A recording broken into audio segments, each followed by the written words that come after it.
So I think that this idea that, you know, corporate culture can't change and like people things have to stay the same. Let's throw that out the window just right now.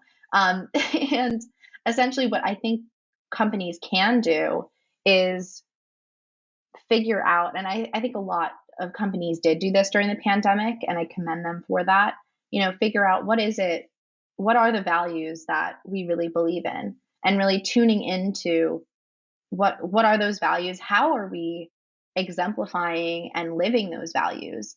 And if those two things don't match, then getting down to work and getting your hands dirty and interviewing people to understand the culture that currently exists.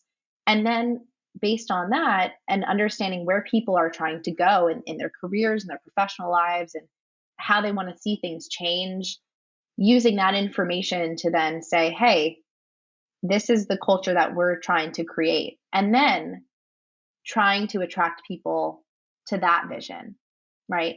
Um, so I think that's like one thing is really having those conversations.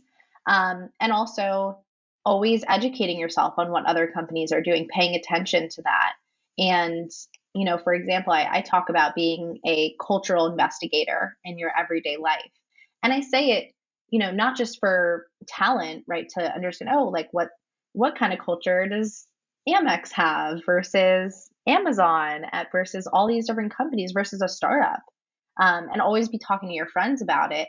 But I also will say that to leaders because I think the most innovative leaders are tapped into what companies are doing today, and what they're doing tomorrow, and then really planning for, okay, what is it that we're trying to build next year?